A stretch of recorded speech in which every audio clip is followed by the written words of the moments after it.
Assalamualaikum, Bude. Waalaikumsalam warahmatullah.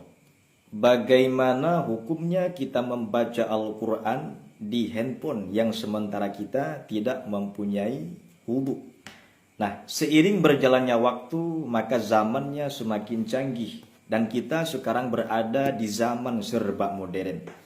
Nah, sebelum kita menyampaikan hukumnya, kita rincikan dulu antara baca dan menyentuh. Maka semua ulama sepakat bahwa membaca Al-Quran tanpa menyentuh ini maka diperbolehkan baik dalam keadaan mempunyai wudhu ataupun tidak. Tapi untuk kita menghormati Al-Quran, untuk kita lebih bisa beradab kepada Al-Quran, ahsannya kita mengambil wudhu tanpa menyentuh ya. Nah, ini bagaimana hukumnya? Bila seandainya kita membaca Al-Quran menyentuh mushaf, semua ulama sepakat bahwa haram hukumnya menyentuh mushaf bila seandainya kita tidak mempunyai wudhu. Lah, bagaimana ceritanya? Ini Al-Qurannya di handphone. Apakah sama seperti mushaf yang kita baca?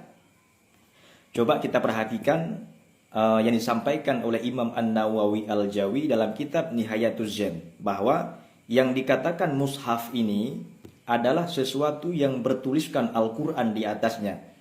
Baik mushaf ini berupa tembok, baik berupa kayu, pelepah kurma, ataupun daun. Jika bertuliskan Al-Quran di atasnya, maka dia dihukumin mushaf. Haram kita menyentuhnya jika tidak ada wudhu.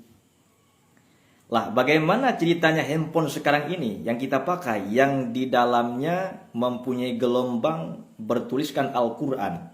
Maka ketika kita nyalakan handphone dan kita mengambil aplikasi daripada Al-Quran ini, ketika Al-Qurannya muncul berupa lombang digital yang di layar HP kita, maka saat itu handphone kita dihukumin sebagai mushaf karena sudah bertuliskan Al-Quran di atasnya.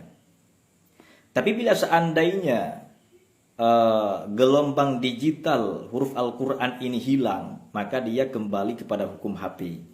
Boleh kita bawa kemana-mana lah, boleh kita menyentuhnya tanpa wudhu.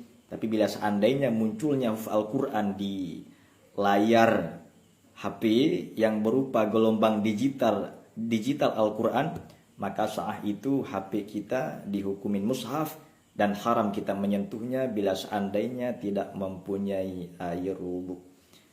Wallahu a'lam bishawab wa ilaihil marja'una wal ma'ab.